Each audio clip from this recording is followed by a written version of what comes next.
안녕하세요. 서울에 살고 있는 20대 후반의 여자입니다. 집에 있기보다는 외출해서 사람도 만나고 쇼핑도 하는 걸 좋아해서 사실 이런 채널을 즐겨 듣지는 않았어요. 그런데 한창 결혼 문제로 힘들 때 이곳의 사연을 우연히 듣게 되었는데 비슷한 고민을 가진 사연자의 얘기에 빠져들어 눈물까지 흘리게 되더라고요. 그때 마음이 좀 치유가 된 느낌이랄까요?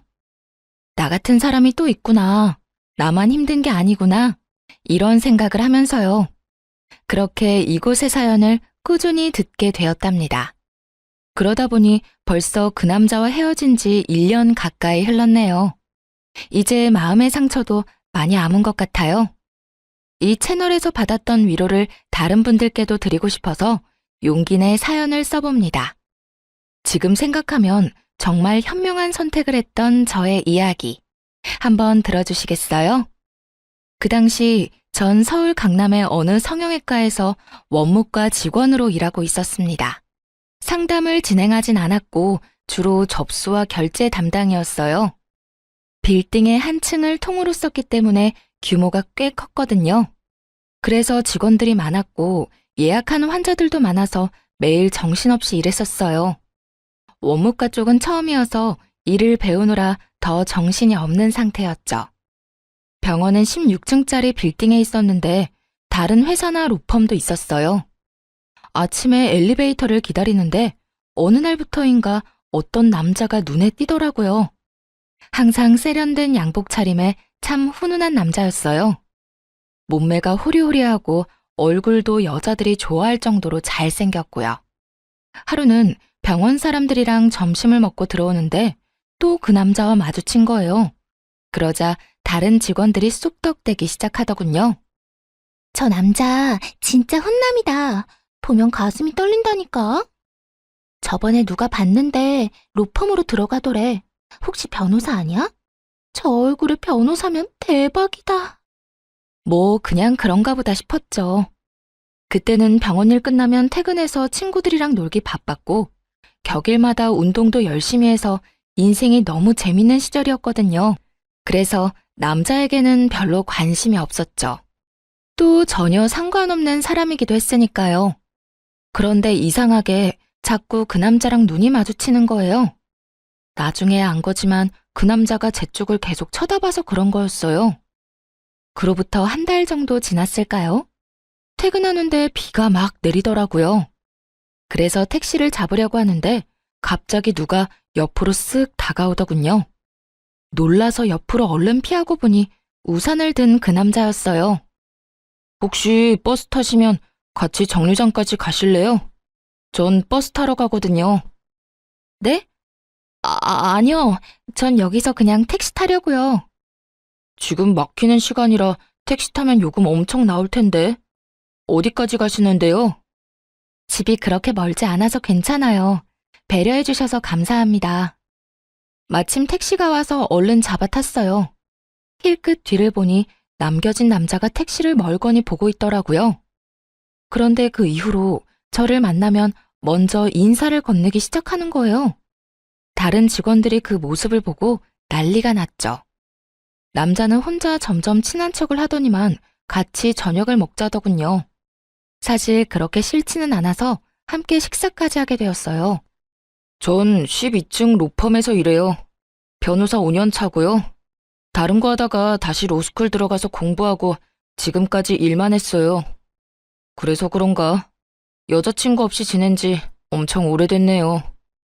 아, 네. 근데 왜 그런 말을 하세요? 혹시 저한테 관심 있어요?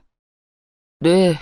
몇 달 전부터 언제 말을 걸어야 하나 타이밍 보고 있었는데 몰랐어요. 이런 말 부끄럽지만 완전 제 스타일이거든요.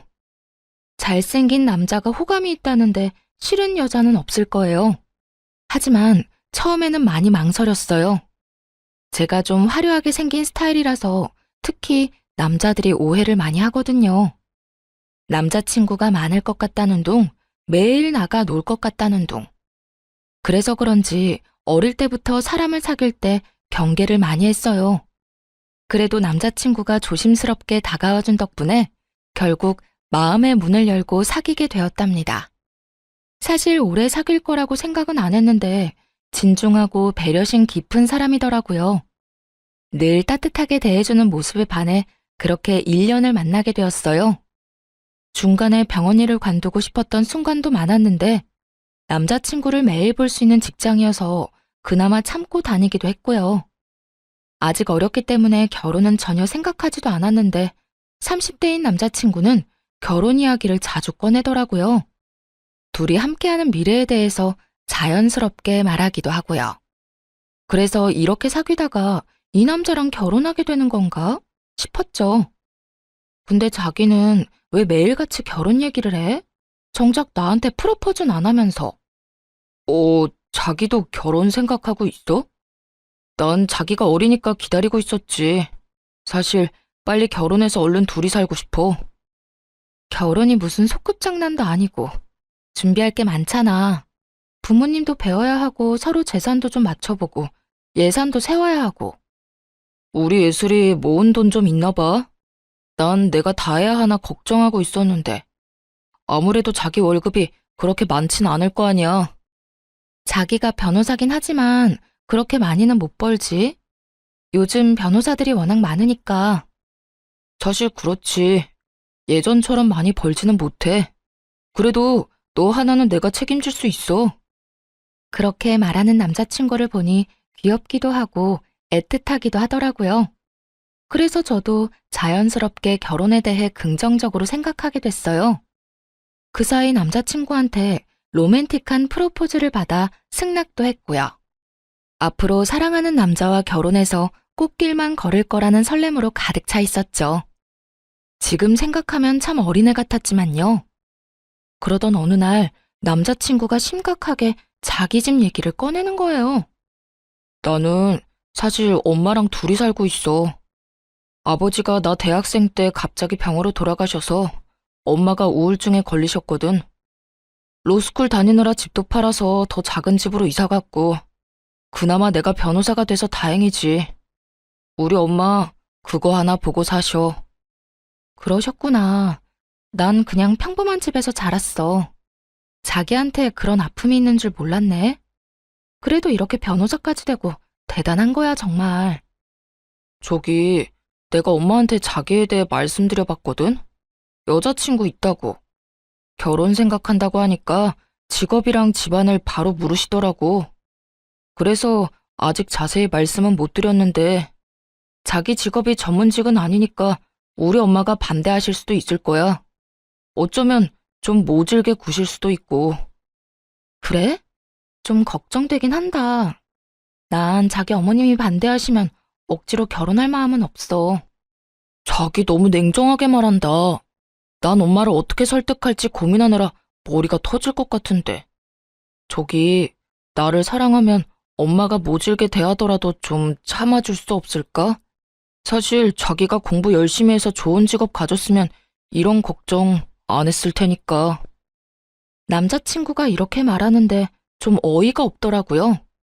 병원에서 접수하는 일을 한다고 엄청 하찮게 여기는 느낌이었죠. 나에 대해 많이 아는 것도 아니면서 말이에요. 사실 남자친구에게 집안에 대한 작은 비밀을 숨기고 있었는데 그냥 다 말해버릴까 하다가 아직 때가 아닌 것 같아 입을 다물었어요. 어릴 때부터 주변 사람들한테 우리 집 얘기는 절대 안 했거든요. 친구들한테도 그냥 평범하게 산다고만 하고 이러쿵저러쿵 말한 적도 없어요. 남들한테 쓸데없는 말 하지 말라고 부모님이 항상 신신당부하셔서 그렇게 됐죠. 일단은 말을 아끼고 다시 만남을 이어가던 어느 날이었어요. 먼저 퇴근하고 건물 입구 앞에서 남자친구를 기다렸죠. 때마침 남자친구가 나오길래 인사하는데 어떤 중년 여자가 툭 치고 가는 거예요. 게다가 남자친구 이름을 크게 부르면서요. 한눈에 봐도 남자친구 엄마라는 걸 알 수 있었어요. 남자친구도 놀랐는지 제 쪽을 휙 쳐다보더라고요. 엄마, 여기까지 웬일이에요? 언제 끝날 줄 알고요. 전화를 미리 하시죠. 우리 변호사님 이렇게 퇴근한 거 보는 게 엄마 행복이야. 아휴, 멀리서 오는 거 보는데 너무 멋있더라. 무슨 아침 드라마 보는 줄 알았잖아. 아, 진짜 그만하세요. 민망하네. 엄마, 이쪽은 이예슬이에요. 내 여자친구. 이렇게 갑자기 만나서 좀 그렇다. 정식으로 날 잡아서 만나야 하는데. 응? 그러게. 그건 그렇고, 여기까지 왔는데 엄마랑 같이 집으로 가줄 거지? 그러더니 남자친구 엄마가 팔짱을 딱 끼고는 남자친구를 끌고 가려고 하더라고요. 남자친구는 당황하면서 저를 쳐다봤고요. 근데 오늘 예슬이랑 선약이 있는데? 그러니까 연락을 먼저 하셨어야죠. 아님 이렇게 된 거 우리 셋이서 저녁 먹을까요? 맨날 밖에서 밥 먹는 애가 또 무슨 외식을 한다 그래?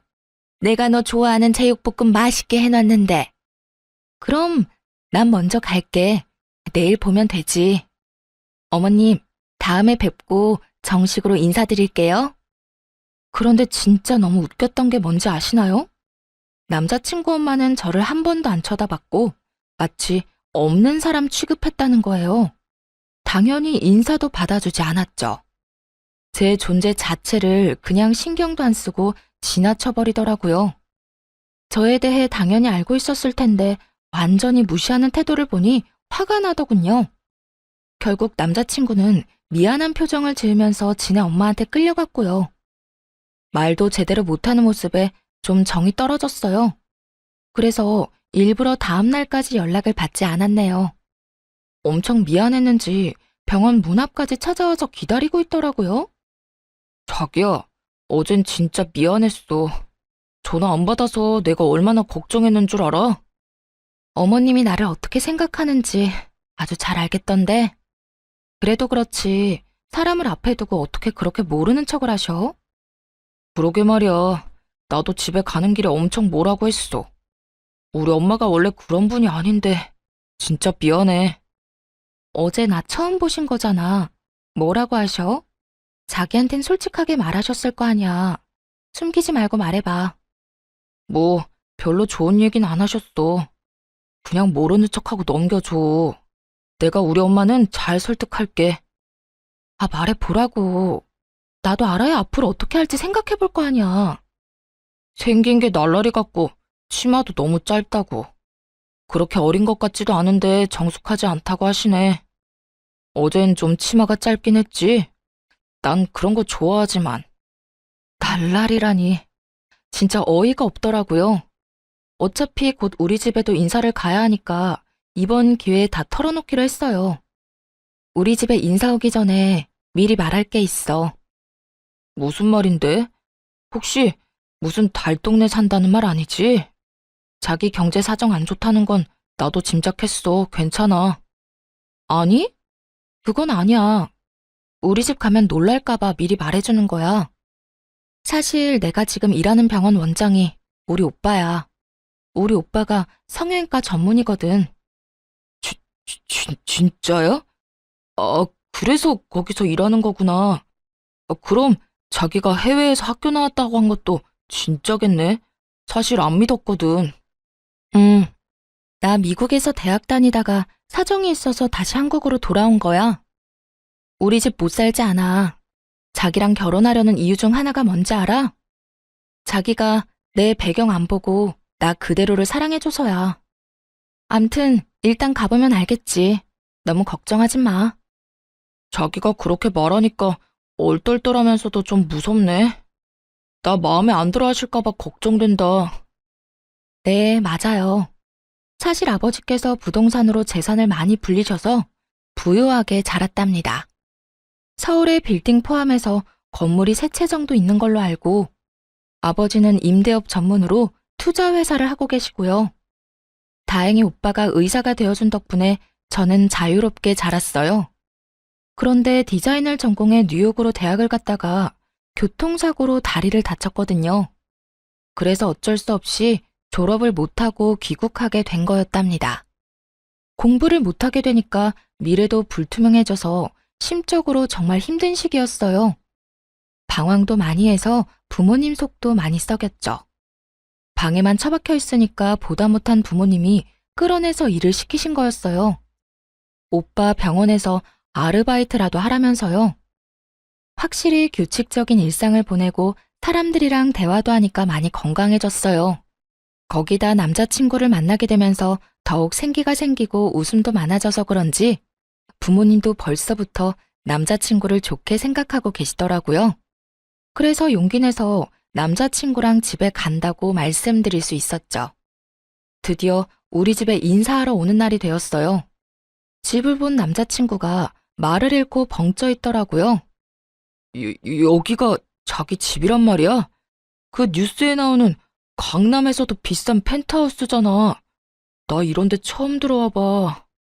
집으로 들어가니 부모님이 반갑게 맞아주셨고 같이 저녁을 먹었죠. 남자친구 집안에 대한 얘기는 거의 안 했어요. 아버지가 홀어머니 얘기를 들으시곤 한동안 아무 말도 안 하시더라고요. 아버지를 설득할 자신은 있었지만 은근히 걱정됐죠. 자네에 비해서 우리 딸이 아직 많이 어려. 그래서 난 사실 결혼시키고 싶지는 않네. 근데 우리 딸이 남자를 소개시켜준 게 처음이란 말이야. 또 어려운 집안 사정에도 변호사까지 된 자네가 대단하다고 생각하네. 예슬이 네가 잘 살 자신 있으면 엄마도 반대하진 않아. 근데 결혼이라는 건 정말 신중하게 결정해야 돼. 너희만 같이 사는 게 아니라 가족과 가족이 만나는 거야. 아버님, 어머님, 저를 믿어주십시오. 제가 예슬이에 비해 정말 부족한 것 잘 알고 있습니다. 그래도 온 힘을 다해서 예슬이 행복하게 해주겠습니다. 우리는 예슬이 정말 부족한 거 없이 키웠네. 근데 자네랑 결혼하면 고생하지는 않을까 걱정되는 건 사실이야. 지금 연봉이 그렇게 많지는 않은 것 같은데 앞으로 포부가 어떻게 되나? 네. 지금 다니는 로펌에서 3년은 더 일을 배울 생각입니다. 어디에 소속되면 변호사도 어떻게 보면 그냥 월급쟁이 아닌가. 지금 그 로펌 내년에 다른 데로 이전한다고 하던데 좀 도와줄 테니 그냥 자네가 로펌을 하나 차리는 게 어떤가? 괜찮은 변호사들 데려다가 덩치 키우면 되지. 비즈니스가 별게 아니야. 다 그렇게 시작하는 거지. 그 말을 듣고 남자친구 얼굴이 환하게 밝아지는 게 눈에 보이더라고요. 월급쟁이로 살다가 아버지가 로펌을 하나 차리게 도와주신다니 얼마나 놀랐겠어요. 우리 집에서 나와서도 흥분을 감추지 못하더군요. 아버님이 진짜 통이 엄청 크시다. 로펌을 차려주신다니. 자기를 만난 게 내 인생의 기적이야. 그동안 힘들게 살았는데 그래서 하느님이 자기 같은 귀인을 만나게 해주셨나 봐. 너무 앞서 나가지는 마. 내년 이후의 일이잖아. 지금은 우리 결혼 준비가 더 중요한 거 아니겠어? 그래서 말인데 우리 집에 대한 얘기는 자기 어머님한테 말 안 했으면 좋겠어. 왜 말을 하지 마? 우리 엄마 엄청 좋아하실 텐데. 가뜩이나 자기 마음에 안 들어 하셨는데 완전히 좋은 기회잖아. 그래서 싫다는 거야. 내가 날라리 같다고 싫어하셨는데 우리 집 배경 때문에 태도 달라지는 거 싫어. 나 사실 지금껏 살면서 주위 친구들이나 지인들한테 그런 상처를 많이 받았어. 자기 어머님도 나를 있는 그대로 봐주셨으면 좋겠어. 자기가 그런 것처럼. 뭐 자기가 그렇게 하고 싶다면 말은 안 할게. 어차피 상견례하면 그때 아시게 되겠지. 그때까진 비밀로 할 테니까 우리 엄마랑 친해지는 노력 같이 해보자. 그렇게 몇 주일이 지났습니다. 그런데 어느 날 모르는 번호로 전화가 끊임없이 오더라고요. 전화를 받았더니 글쎄 남자친구 엄마였지 뭐예요. 내가 지금 집 주소 보낼 테니까 오늘 저녁에 집으로 좀 와라.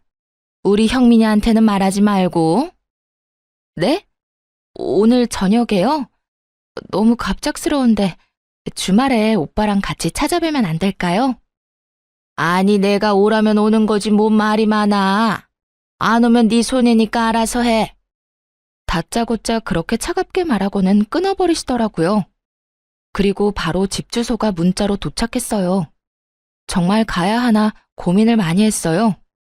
그래도 노력하는 게 맞는 것 같아서 일부러 백화점에서 과일 세트까지 사서 갔네요. 도착한 곳은 서울 변두리에 있는 작은 아파트 단지였어요. 주변에 산도 있어서 그런지 아늑해 보이더라고요.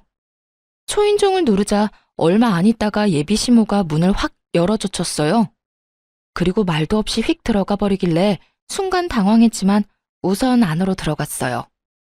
뭘 그렇게 두리번거려? 설마 서울 아파트 처음 보는 건 아니지? 내가 관심이 없어서 형민이한테 물어보지도 않았는데 넌 어느 동네 사니? 혹시 어디 달 동네 사는 건 아니지? 어머님, 저번부터 말씀드리려고 했는데 말씀이 좀 지나치신 것 같아요. 저를 마음에 안 들어 하시는 건 알겠는데 그래도 좀 예의를 갖춰주세요. 뭐라고? 어디 어린 게 어른 앞에서 눈 똑바로 뜨고 예의 타령이야? 넌 지금 예의가 있어? 하긴 가정교육이 중요한 건데 뭐 그런 환경에서 자랐으니 내가 기대를 하면 안 되지. 도대체 사람을 어떻게 생각하고 있는 건지 예비 시모의 태도에 기가 막히더라고요. 그래도 꾹 참고 과일 바구니를 내밀었는데 예비 시모가 혀를 쯧쯧 찼답니다. 너 병원 접수원이라고 하던데 돈이 썩어 나니? 이게 얼마나 비싼데 이렇게 척척 싸와?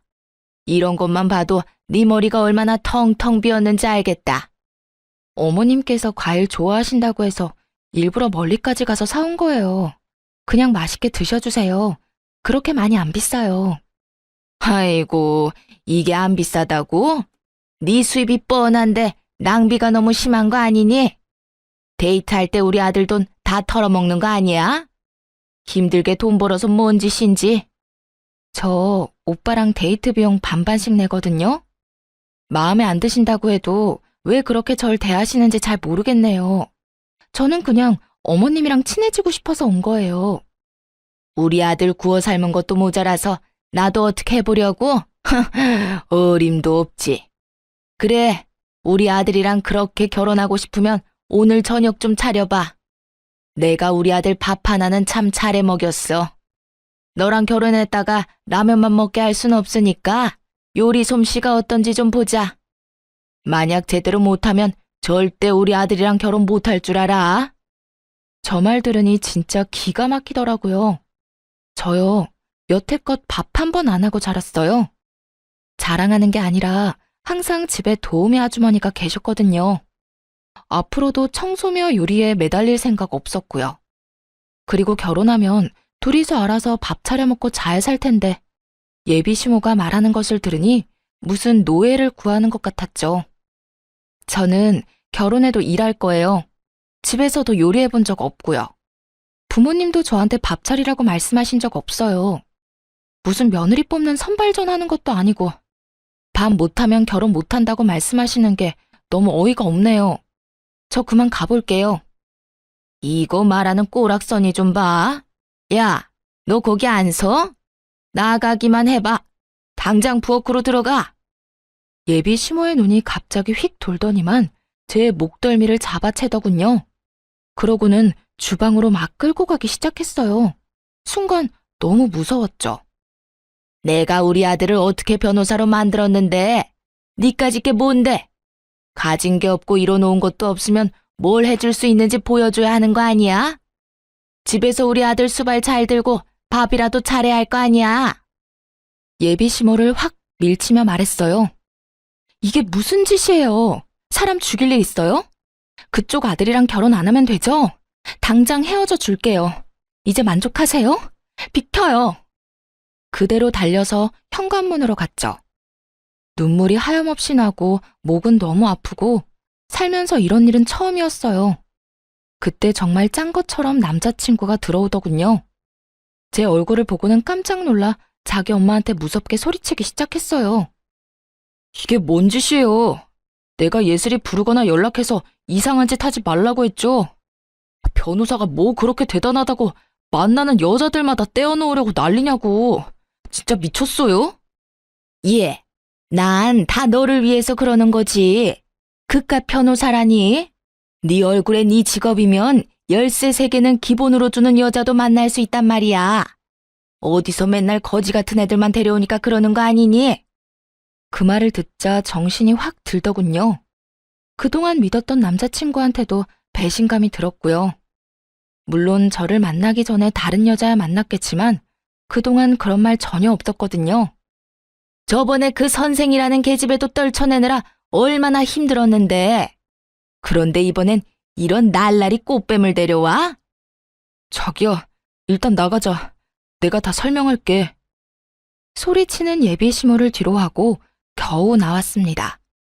남자친구의 차에서 진정될 때까지 멍하게 앉아 있었어요. 이런 일이 생기다니 진짜 꿈을 꾸는 것 같더라고요.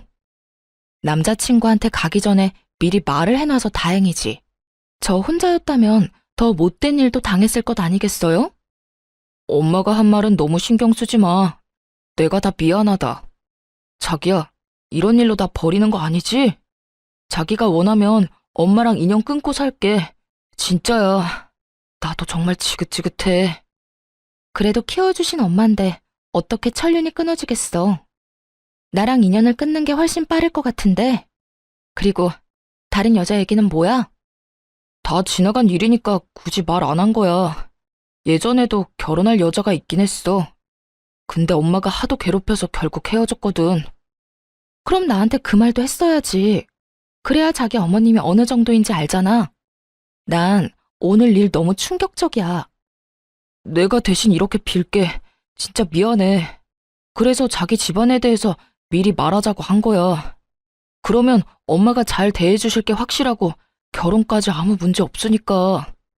그거야 자기한테 유리한 입장인 거고 내가 굳이 그렇게까지 하면서 결혼할 필요는 없는 것 같아. 우리 좀 생각할 시간을 갖자. 당분간 연락하지 마. 계속 붙잡는 남자친구를 밀어내고 얼른 제 차로 돌아가 버렸어요. 그런데 2주 정도 시간이 흘렀는데도 남자친구에게선 진짜 연락 한 통 없더라고요. 이렇게 끝내는 게 맞다고 수십 번 되뇌면서도 괘씸한 마음이 들었죠. 참 이상하게도 건물 안에서도 마주치질 않더군요. 그렇게 일주일이 더 지났는데 엘리베이터 앞에서 드디어 남자친구를 마주쳤어요. 그런데 정말 다른 사람처럼 너무나 초췌하게 변해 있는 게 아니겠어요? 그 사람이 저를 보며 힘없이 씩 웃자 저도 모르게 눈물이 왈칵 쏟아지더라고요. 결국 그날 저녁에 만나서 얘기를 하게 됐죠. 나 2주 동안 병가 내고 사무실 못 나갔어. 자기랑 못 만나니까 진짜 지옥 같더라고. 병가를 다 써서 결국 다시 출근하는데 이번에는 자기 마주칠까봐 너무 무섭고 어떻게 해야 될지도 모르겠고. 남자가 뭐 그렇게 용기가 없어? 그렇게 나랑 결혼하고 싶으면 어떻게든 잡든지 행동하는 걸 보여줘야지. 자기가 나한테 과분한 사람인 걸 아는데 염치 없이 어떻게 그래? 그런 수모를 겪게 하면서까지 잡을 수는 없지. 그 순간에 진짜 이 남자를 사랑한다는 걸 느꼈던 것 같아요. 지금 생각하면 참 바보 같지만요. 어쨌든 사람 마음이 그렇게 무 자르듯이 잘리는 게 아니니까요. 사실 자기한테 말을 안 했는데 우리 엄마 때문에 너무 힘들었거든. 여기 빌딩 앞에서 자기 처음 봤던 날에 엄마가 무슨 짓을 했는 줄 알아? 당장 헤어지라고 난리치면서 수면제 털어먹는 신용까지 했어. 진짜야? 자기 어머님 진짜 대단하다. 아들 인생인데 도대체 왜 그렇게 집착하시는 거야? 아, 참 웃긴 게 뭔지 알아? 그게 처음도 아니라는 거야. 전에는 응급실 가서 쉬하고 난리도 아니었어. 근데 의사가 나한테 조용히 그러더라. 수면제가 아니라 비타민이었다고. 그래서 이젠 어머니가 그런 쇼를 해도 아무렇지도 않더라고. 사실 약이 아니라 비타민인 거 다 아니까. 미안하지만 그 말을 들으니까 난 더 이 결혼에 자신이 없어졌어. 어떻게 평생 자기 어머님을 견디면서 살겠어? 나랑 결혼하고 싶으면 자기가 확실히 해줘. 우리 집 얘기 안 하고 결혼 승낙 받아내. 그리고 절대 우리 결혼 생활에 터치 안 하시겠다고 확답 받아줘. 억지스러워 보여도 그게 내 조건이야. 그게 안 되면 앞으로 나한테 더한 요구도 할 뿐인 것 같아. 그러자 남자친구가 갑자기 무릎을 꿇더니 펑펑 울기 시작하더라고요. 내 평생 자기만큼 사랑한 여자는 없어. 자기를 지키기 위해서라면 뭐든지 할 거야. 어떻게든 엄마가 우리 일에 더 이상 참견 못하게 내가 확실히 정리할게. 나 조금만 기다려줘. 우리 안 헤어지는 거 맞지? 남자친구가 울면서 사정을 하기도 했고 저도 사랑하는 마음이 컸기에 우선은 일을 해결할 때까지 지켜보기로 했죠. 다시 만나니까 제 마음도 안정되는 게 느껴졌답니다. 그래도 사랑이 있으니 힘든 난관을 견딜 수 있을 거라는 순수한 믿음이 있었죠. 며칠 뒤 그 일이 있기 전까지는 말이죠. 병원에서 일하고 있는데 낯익은 여자가 저를 째려보며 들어오는 거예요. 눈을 다시 비비고 볼 정도로 이 상황이 믿기지가 않았어요. 맞아요. 남자친구의 어머니였어요. 그대로 얼어붙어서 예비 시모가 다가오는 걸 바라보고 있었죠. 예, 너 내가 좋게 해결하려고 했는데 가만히를 안 있는구나. 진짜 우리 아들하고 결혼을 한다. 이 말이지 감히. 예비 시모는 그 큰 병원에서 수십 명의 환자들에게 들으라는 듯 소리쳤어요. 놀라서 제 옆으로 다가온 다른 직원들이 예비 시모를 말리기 시작했죠. 무슨 일인지는 몰라도 나가주세요. 여기 지금 영업하고 있는데 뭐 하시는 거예요? 내가 여기 왜 왔는지는 저 맹랑한 계집애한테 물어봐. 화병이 나서 지금 쓰러져 죽을 판이야. 어디서 꽃뱀 주제에 우리 아들을 넘봐? 여기 있는 사람들한테 한번 다 말해볼까? 누구 편을 드는지? 지금 여기 사람들 많으니까 나가서 얘기하세요. 아무리 그래도 일하는 직장에 오셔서 지금 뭐 하시는 거예요? 이까지 접수대에서 일하는 주제에 뭔 대단한 거 한다고. 너 대학이나 제대로 나왔어? 너 같은 애들 뻔하지. 반반한 얼굴 하나 믿고 잘난 남자 꼬시려고 하는 거 내가 모를 것 같아? 너 당장 우리 아들한테서 떨어져. 그 확답 받을 때까진 난 절대 여기서 안 나간다. 그러고는 예비 시모가 갑자기 정수기 쪽으로 가더니 컵에 찬물을 담기 시작했어요. 하도 열을 내더니 물 마시려는가 보다 하는 찰나에 그걸 저한테 확 뿌린 거 있죠. 그 많은 사람 앞에서 물까지 뒤집었으니 정말 너무 화가 나고 견딜 수가 없더군요. 사람들이 수군대는 소리가 들려왔어요. 이에 질세라 탕비실로 가서 큰 물통에 물을 한가득 떠 예비 시모한테 확 뿌렸죠. 나 절대 당신 아들이랑 결혼 안 해. 걱정 붙들어 매세요. 나중에 절대 후회하지 말고 나한테 구질구질하게 매달리지 말아요. 알았어요? 이게 진짜 미친년이네. 감히 나한테 물을 뿌려? 내가 너한테 매달린다고? 지나가던 개가 웃겠다. 너나 지금 네가 한 말 꼭 지켜. 우리 아들 앞에 다신 나타나지 마. 밖에서 한바탕 소동이 일어나니 당연히 진료실 안까지 그 소리가 다 들렸겠죠. 진료를 보던 오빠가 나오더니 놀라서 얼른 저한테 달려왔어요. 이게 지금 다 무슨 일이야? 누가 진료 중인 병원에 와서 이런 짓을 하는 거야? 예슬아, 뭔 일이야? 설마 그 아줌마야? 오빠의 목소리를 들으니 갑자기 서러움이 몰려와서 눈물이 나더라고요. 6살 위인 오빠가 저를 어릴 때부터 엄청 귀여워했거든요. 처음에 고백받았다고 했을 때 병원이랑 로펌이 같은 건물에 있다 보니 오빠가 다른 사람들 통해서 남자친구에 대해 알아봐 주기도 했고요. 사귀는 것도 오빠한테 제일 먼저 말했고 남자친구랑 같이 식사도 몇 번 했어요. 예비 시모에 대해서도 유일하게 알고 있는 사람이 우리 오빠였답니다. 그 집에서 큰일을 당하고 왔을 때 오빠가 엄청 화내면서 당장 헤어지라고 해서 그 후에 다시 남자친구를 만나는 것도 말 못했었어요. 그런데 오빠 병원에서 이런 일이 생겼으니 정말 너무 민망해서 미치겠더군요. 아줌마, 남의 병원에 와서 영업 방해에 기물파손에 뭐 하는 짓이에요? 아들이 변호사라면서 법에 대해 잘 모르시나 보네. 지금 당장 고소당하고 싶어요? 네? 아니, 그게 아니고 여기서 일하는 직원이 꽃뱀이라고요. 그거 알고 있어요? 얘 당장 잘라요. 병원 이미지 나빠진다고. 뭔 말도 안 되는 소리를 하고 있어요. 그쪽이 여기서 물 뿌리고 난리쳐서 고소할 거라는데 우리 예슬이한테 한 짓도 명예훼손 처리할 거니까 당신 아들한테 잘해보라고 해요. 아니, 우리 아들 얘기가 왜 나와요? 그리고 우리 아들이 변호사인 건 의사 선생님이 어떻게 알아요? 아줌마, 얘가 내 하나밖에 없는 동생이에요. 알았어요? 그쪽 아들도 내가 몇 번 만났고 아줌마가 한 폐악질도 다 들어서 알고 있다고. 아주 간신히 참고 있는데 사람 열받게 하시네. 당장 여기서 안 나가요? 아이, 말도 안 돼. 얘가 친동생이라고요? 그럼 왜 말을 미리 안 했어? 오빠가 의사면 집에 돈 좀 있을 거 아니야? 미리 말했으면 내가 이렇게까진 안 했지. 그쪽이 이렇게 나올까봐 말 안 한 거예요. 아줌마, 내가 아까 말했죠?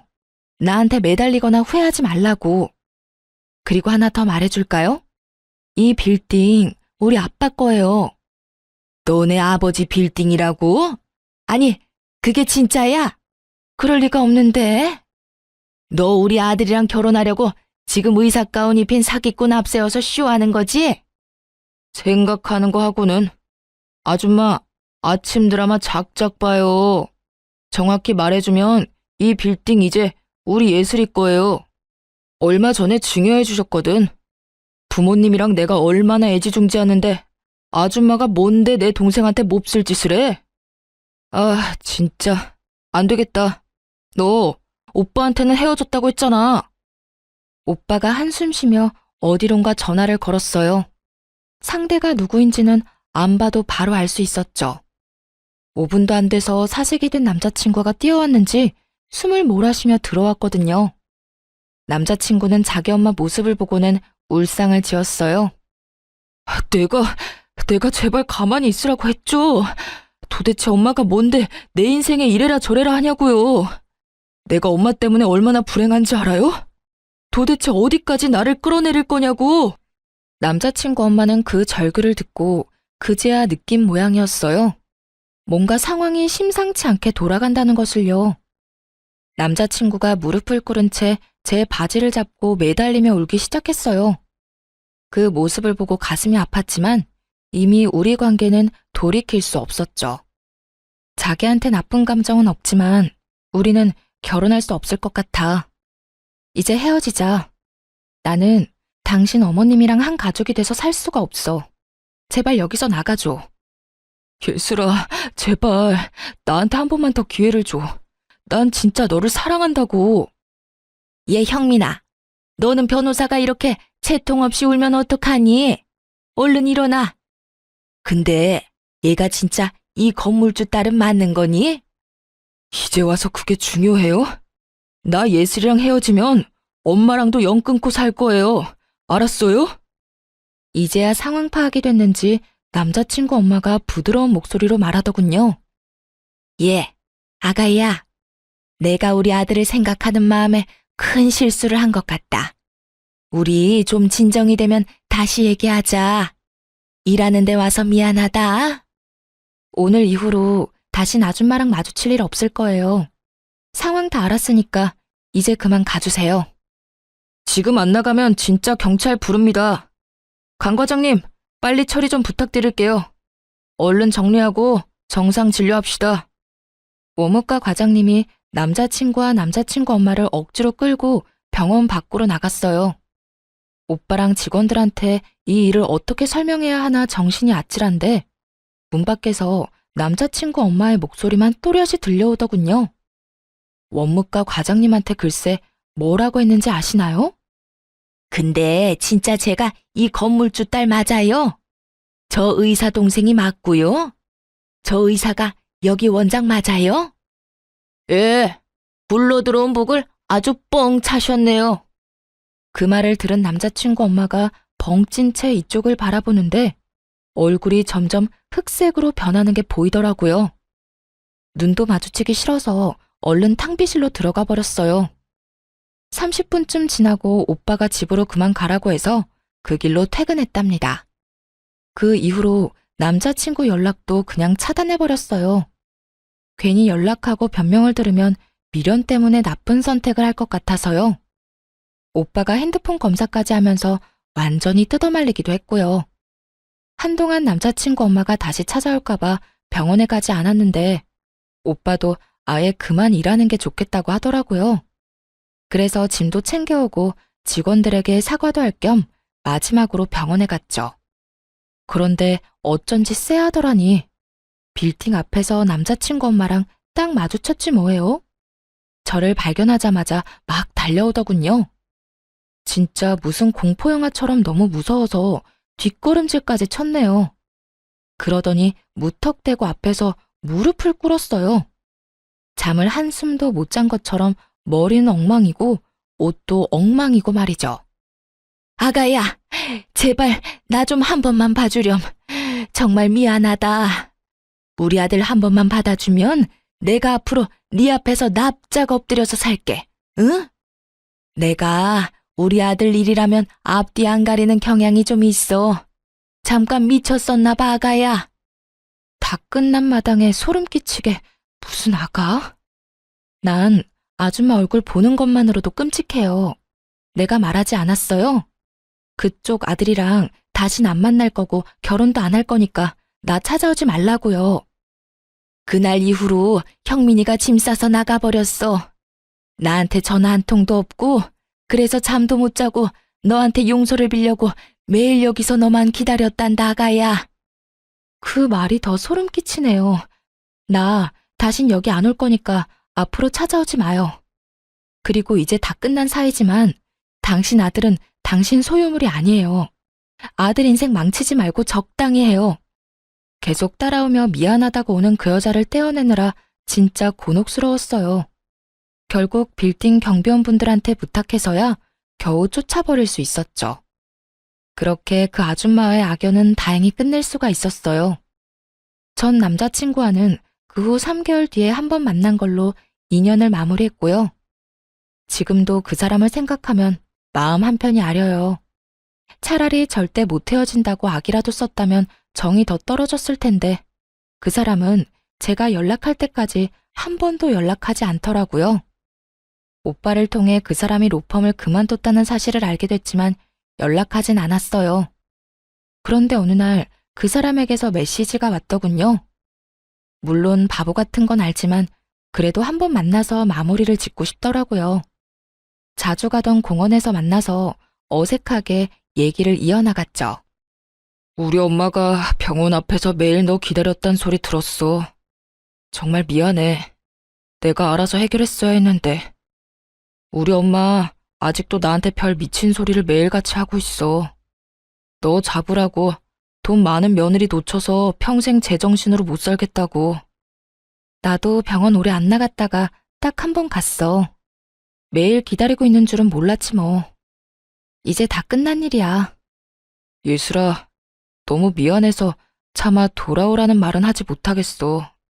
근데 진짜 내 욕심으로 한 번만 다시 잡고 싶다. 나 엄마 집에서 나와서 혼자 살고 있어. 평생 엄마 안 보고 산다고 해도 나한텐 기회가 없을까? 나도 오빠한테 나쁜 감정은 없어. 그래서 더 힘들어.